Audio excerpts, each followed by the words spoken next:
Bonjour à tous, j'espère que vous allez bien. On se retrouve aujourd'hui avec mes favoris du mois d'avril. Et si vous vous demandez pourquoi je n'ai qu'une seule boucle d'oreille, c'est parce que de l'autre côté, je n'arrive pas à la mettre en fait. Voilà. Le produit dont je voulais absolument vous parler et qui a littéralement bouleversifié mon mois d'avril, c'est l'anti-cerne Shape Tape de chez Tarte. Donc je vous en ai déjà parlé dans mon haul de Floride, je vous remets le lien quelque part par là si vous ne l'avez pas vu, mais je tenais quand même à revenir sur cet anti-cerne parce que après voilà, quelques semaines d'utilisation, je suis toujours aussi conquise, si ce n'est plus. Pour vous donner quelque chose d'un peu concret sur l'efficacité de cet anti-cerne, voici une photo de moi ce matin avant anti-cerne, puis une photo de moi après anti-cerne. Je pense que les images parlent d'elles-mêmes.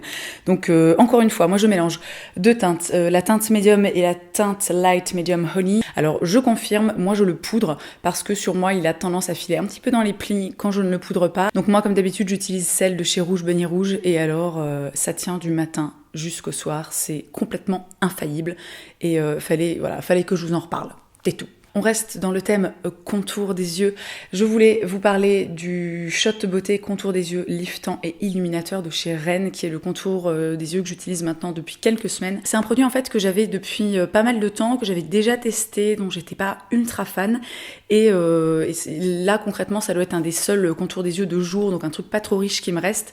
Et il s'avère que à force de l'utiliser, eh bien, je me suis mise à littéralement adorer ce contour des yeux. Donc c'est un contour des yeux qui laisse un fini vraiment extrêmement mat, pas du tout gras, mais qui pour autant hydrate vraiment bien le contour des yeux et ce tout au long de la journée. Et ce que j'adore avec ce contour des yeux, c'est que ça fait une base pour l'anti-cerne qui est juste oufissime. Et en plus de ça, moi qui ai souvent les yeux gonflés le matin, je trouve qu'il aide vraiment à faire dégonfler les yeux et à réveiller le regard en fait. Côté make-up, un de mes blushs favoris au mois d'avril, ça a été celui-ci. C'est le blush Idée de Génie, enfin qui techniquement n'est pas un blush, hein, qui est un bâton éclairant. Qui fait la traduction chez NYX, je ne sais pas, hein. En teinte brique incandescente. Donc ces produits, je vous les ai montrés sur Insta Story il y a quelques temps. Donc il y a plein de teintes et moi je suis vraiment tombée en amour pour cette teinte-ci qui est vraiment un bois de rose qui tire sur le brique, donc légèrement orangé. Et ce que j'aime énormément avec ce produit, c'est que premièrement c'est un produit stick, donc application extrêmement facile. Donc moi j'en mets tic-tic comme ça et ensuite comme d'habitude j'estompe avec mon Beauty Blender. Et ce qui est génial, c'est que c'est un produit qui est premièrement très bien pigmenté, mais surtout extrêmement lumineux. C'est-à-dire que si moi j'étais pas une grosse tarée de l'enlumineur à en mettre voilà un petit peu partout, je pourrais totalement uniquement utiliser ce produit parce qu'il est vraiment extrêmement lumineux. Une serviette démaquillante. Donc la marque c'est Sweet Face. Mon Dieu, la douceur de ce truc, c'est complètement incroyable. Alors j'ai commencé à l'utiliser il y a vraiment pas longtemps, il y a seulement quelques jours, parce que avant ça j'avais encore du mascara waterproof et bon j'ai pas testé, mais en règle générale ce genre de choses ne fonctionne pas sur le mascara waterproof, mais depuis quelques jours j'ai à nouveau un mascara qui n'est pas waterproof et alors ce truc sincèrement c'est juste la vie. C'est-à-dire que je vais sous la douche, je passe le truc sous l'eau tiède chaude, alors déjà premièrement ça devient tout fluffy, c'est genre ultra agréable et je frotte l'intégralité de mon visage et ça vire absolument tout le maquillage. Ensuite pour éviter que ça s'incruste, moi je le lave directement, j'ai toujours dans ma salle de bain un petit cube de savon de Marseille et donc je le frotte vite fait, ça prend vraiment 2 secondes, je le rince, je le mets dans un coin pour qu'il sèche, ça sèche hyper vite, je tiens à préciser, et franchement, juste, c'est la vie. Voilà, c'est la vie. C'est tout. Mon dernier favori beauté, c'est un produit pour les cheveux. Il s'agit du Wave Spray, autrement dit spray ondulation de chez Ouai, que j'ai ramené, d'ailleurs j'avais oublié de vous le montrer dans mon haul, que j'ai ramené de Floride. Je suis tombée dessus chez Urban Outfitters et je me suis dit, ah, mon Dieu, un spray pour les ondulations, mais c'est absolument ce qu'il me faut. Donc c'est un produit, comme son nom l'indique, qui va un petit peu booster les ondulations. Donc voilà, moi si vous connaissez un petit peu mes cheveux, j'ai les cheveux ni bouclés ni lisses, c'est un peu, voilà, ils vivent un petit peu leur vie indépendamment de ma volonté. Et donc ce produit, moi je l'utilise après m'être lavé les cheveux, quand mes cheveux sont encore humides mais pas totalement trempés parce que sinon ça a un petit peu tendance à dissoudre le truc et ça sert pas à grand chose. Donc j'en vaporise voilà partout sur mes cheveux, principalement sur les longueurs. J'essaie d'éviter les racines parce que sinon forcément ça a toujours tendance un petit peu à graisser, etc. Et voilà, et je laisse sécher tel quel et ça booste vraiment les ondulations. C'est-à-dire qu'il y a un petit effet en fait fixateur, ça donne de la texture, ça donne du corps aux cheveux. Et en plus de ça, j'adore l'odeur de ce produit, d'autant plus que j'ai commencé à l'utiliser quand j'étais en Floride, donc à chaque fois que j'en mets, C'est un peu comme si je retournais en vacances. Je passe maintenant à mes favoris random et la première chose dont je voulais vous parler, c'est Ragdoll de Daniel Cole. Donc je vous en ai parlé sur Instagram, voilà, j'ai fait un post à propos de ce livre, mais je tenais absolument à en reparler dans cette vidéo parce que je sais que voilà, toutes les personnes qui sont ici ne me suivent pas forcément sur Instagram et je sais aussi que vous aimez bien quand je parle de bouquins. Alors, si vous cherchez genre le meilleur thriller du monde, lisez Ragdoll de Daniel Cole. Voilà, c'est tout pour moi, merci, bonsoir.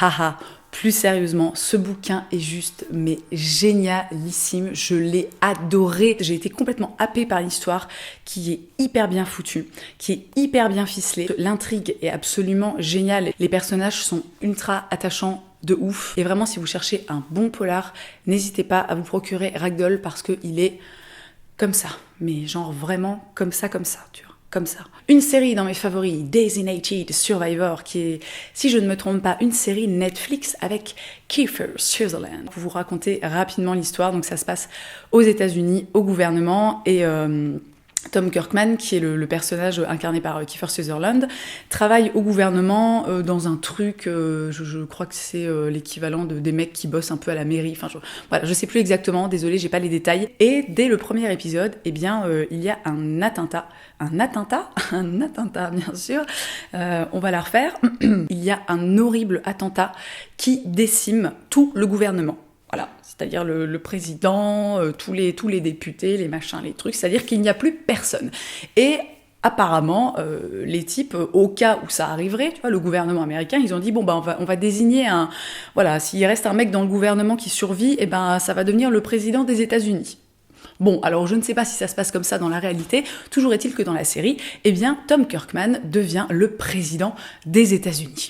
Voilà. Et on découvre, en fait, très rapidement que cet attentat est louche. On va dire ça comme ça, est louche et suspicieux. Il y a le FBI qui travaille dessus, etc. Et vraiment, c'est une série qui est très bien foutue.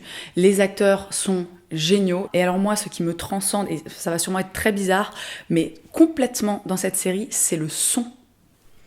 Le son est complètement fou. Vous voyez le son qu'on a souvent à la radio, qui a un côté hyper berçant, hyper apaisant quand les animateurs parlent, etc. Et bien dans Designated Survivor, c'est la même chose, puissance 8000. Et franchement, c'est une très très bonne série, donc pour le moment, je dois en être à la moitié, mais je vous la conseille vivement. Comment ne pas mettre le Veggie World de Paris dans mes favoris du mois d'avril? Alors bon, je vous en ai parlé en long, en large et en travers dans ma dernière vidéo, je vous remets le lien, voilà, comme d'habitude, quelque part par là, si vous ne l'avez pas vu, mais je tenais vraiment à, voilà, pour la symbolique, à remettre le Veggie World dans mes favoris, parce que c'était absolument génialissime. Et je voulais aussi vous dire que l'épisode des carencés auquel j'ai participé a été mis en ligne en fait la semaine dernière, donc je vous mets le lien dans la barre d'infos. N'hésitez pas à aller écouter ça si vous voulez en savoir un peu plus sur mon parcours jusqu'au véganisme, pourquoi, comment, etc. J'en parle pendant un bon moment, donc si ça vous intéresse, go. Et enfin, mon dernier favori random, c'est ça. Alors vous allez me dire, mais qu'est-ce que c'est que cette chose? Eh bien c'est un ananas, ou tout du moins le dessus d'un ananas, dans de l'eau. Donc si vous me suivez sur Insta Story, encore une fois, vous savez de quoi il s'agit. Pour les autres, eh bien, j'ai entrepris le projet de faire pousser un ananassier, un arbre à ananas, un plant d'ananas. Et je suis hyper contente parce que ça fonctionne, c'est-à-dire que ce truc-là est en train de faire des racines. Donc j'essaierai de vous les montrer avec un gros plan pour que vous puissiez constater par vous-même que ça fonctionne. Et je suis désolée, c'est mon lave-vaisselle qui a fini son cycle en fait. Voilà, qui me prévient. Oui, merci.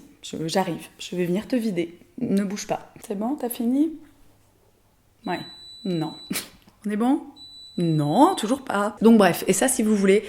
C'est quelque chose qui me fait ressentir une fierté profonde et intense, puisque vous n'êtes peut-être pas sans savoir que moi, les plantes vertes, c'est très très conflictuel, puisque j'adore les plantes vertes, mais j'arrive à faire crever à peu près tout et n'importe quoi. Donc, ce genre de plan, récupérer un fruit ou un légume qu'on a et le faire repousser, déjà j'aime beaucoup l'idée, j'aime beaucoup le principe, et puis surtout, bah, a priori ça te fait une plante gratos quoi, et ça c'est quand même vachement cool.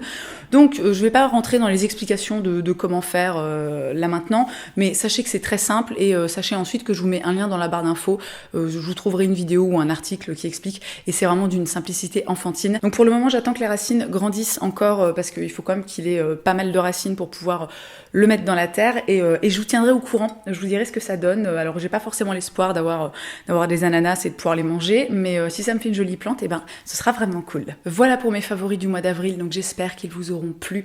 Dans tous les cas, merci d'avoir passé ce petit moment avec moi, je vous souhaite une très belle journée, je vous embrasse et je vous dis à la prochaine. Alors je suis uniquement repartie avec ces 2 petits paquets, mais tellement mignons. Donc il s'agit de bonbons de la marque Bear, un à la fraise et à la pomme, et un paquet à la mangue et à la carotte. Donc je les ai goûtés quand j'étais sur le stand, c'était juste mais trop bon.